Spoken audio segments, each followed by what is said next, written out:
Olá, Motolama na área!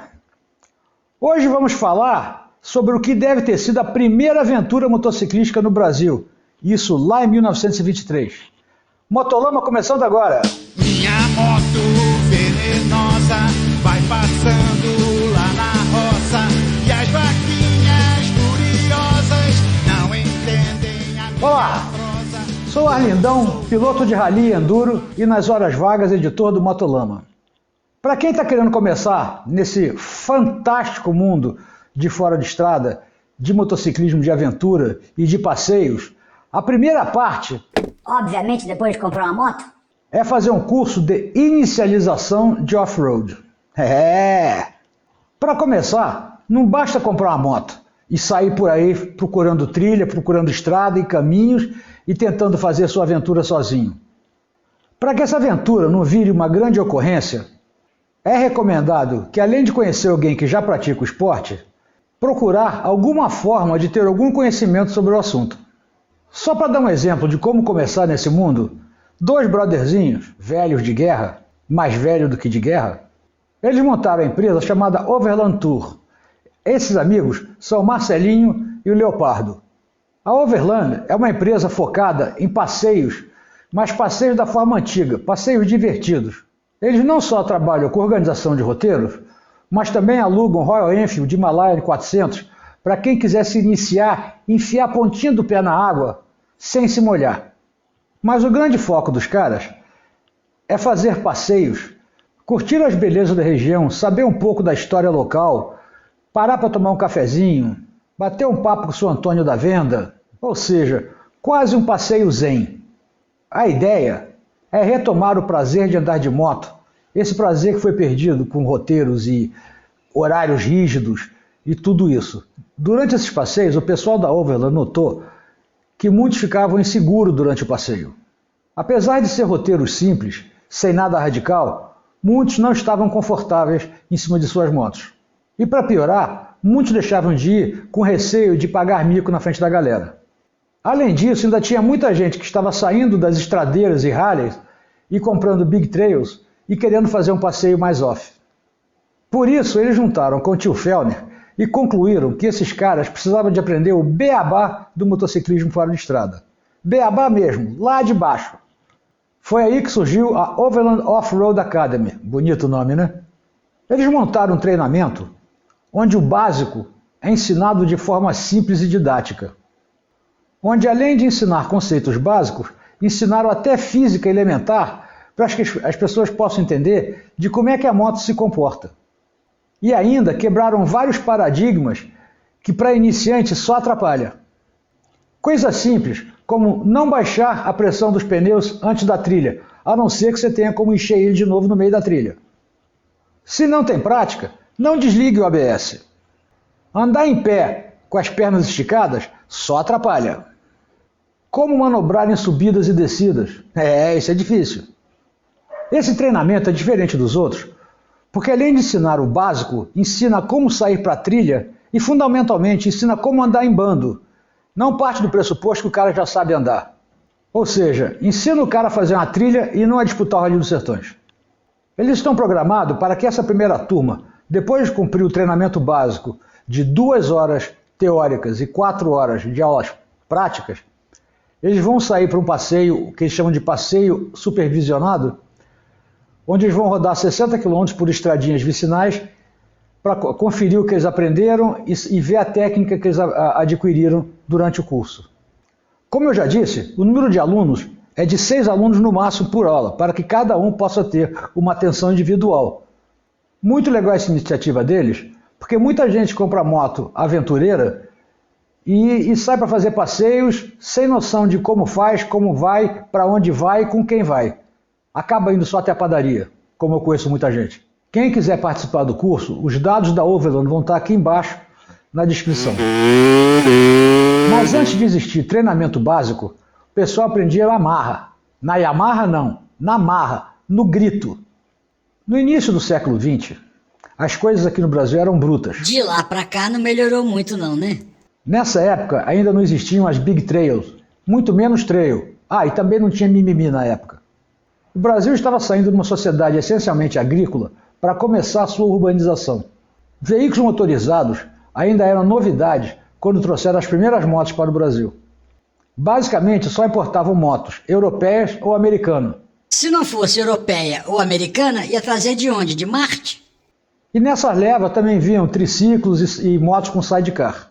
E tudo isso deve ter sido jogado no lixo ou queimado, como todo o resto da nossa história aqui no Brasil. As motos mais populares eram as americanas Harley Davidson e Indian, e as europeias FN, Henderson, NSU e outras. O Japão nessa época ainda não aparecia na lista, ainda não estava fazendo moto. Com o número de motos crescendo, era inevitável a criação de clubes e competições. Foi inclusive nessa época que surgiu o Ride Rio-São Paulo. Lembra, na época não existia Via Dutra, nem uma estrada Rio-São Paulo. Era trilhas.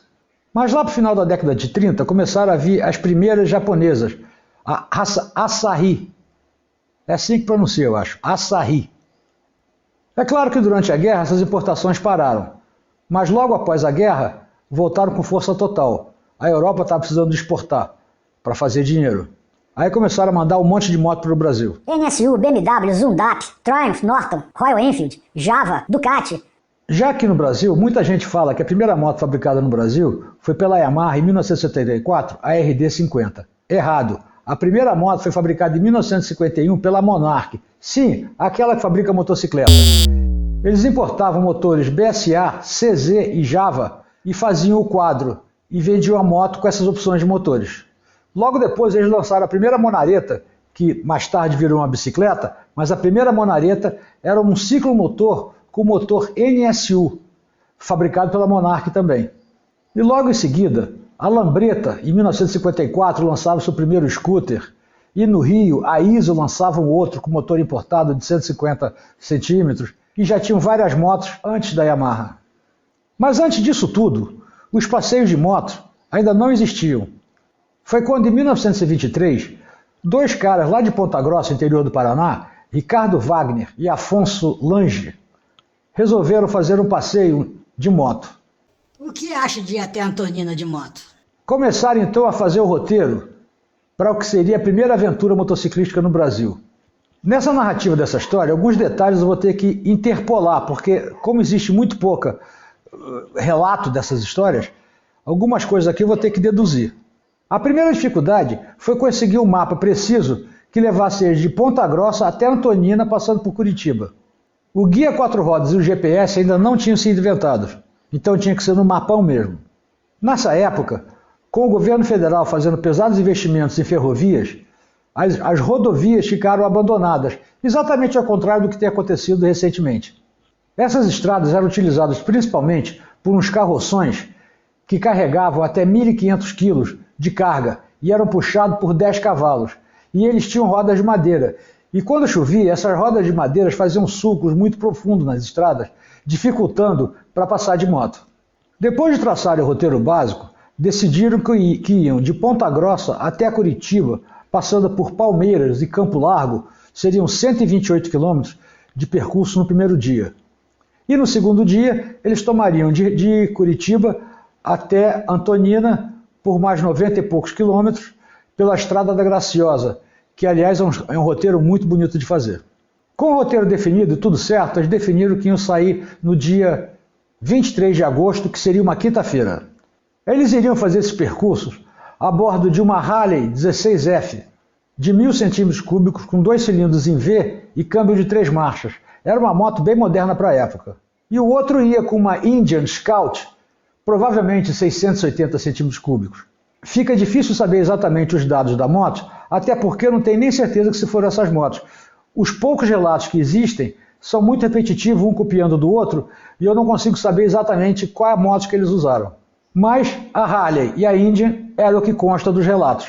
No dia combinado, às 6 horas da manhã partiram. Eles já tinham combinado previamente que eles iam manter uma distância um do outro devido à poeira.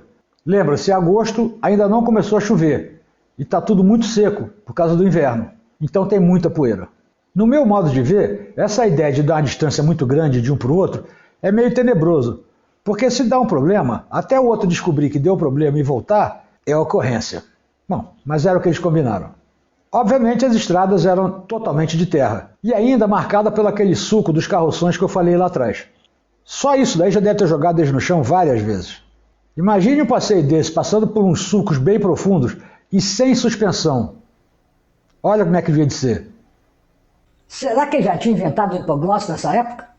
Mas depois que eles passaram o vilarejo de Palmeiras, eles enfrentaram o que seria o pior trecho da estrada.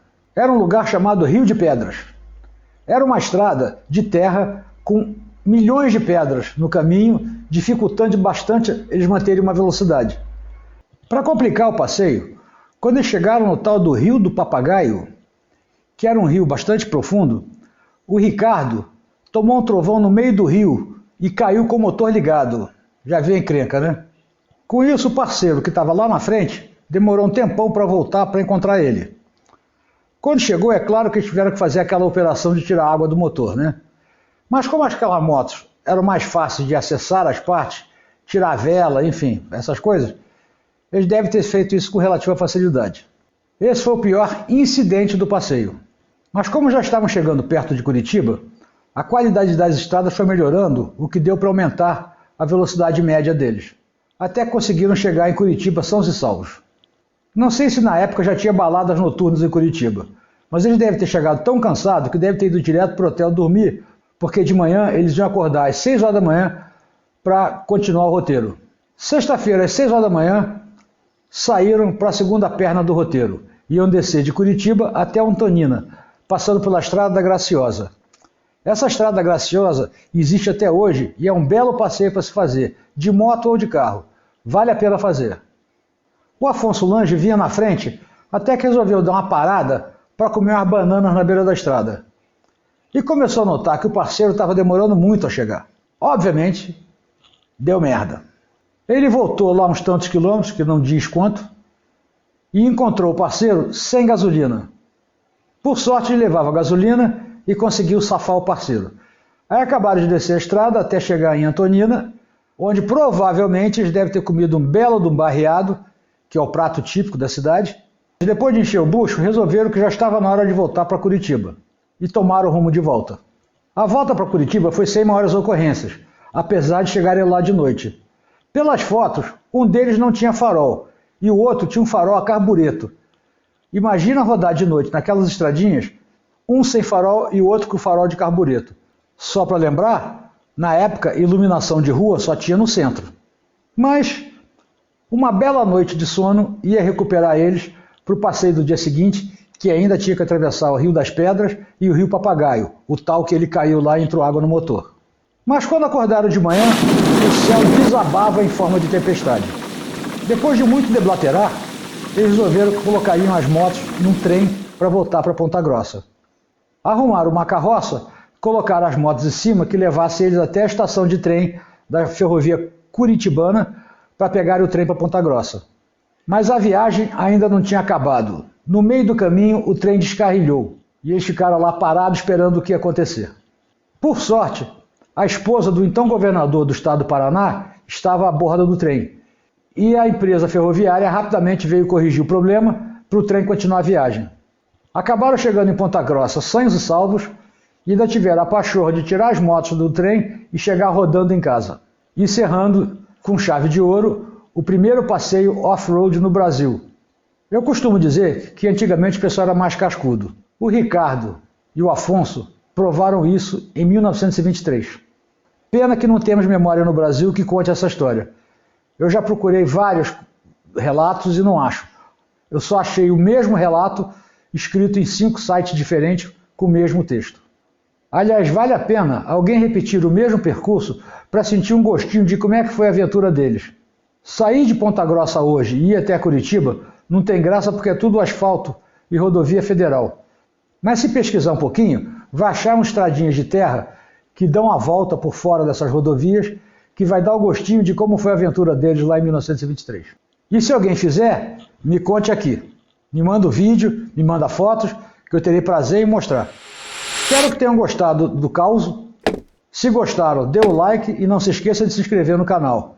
Valeu, gente. Um abraço. Até semana que vem. Fui! Minha moto venenosa vai passando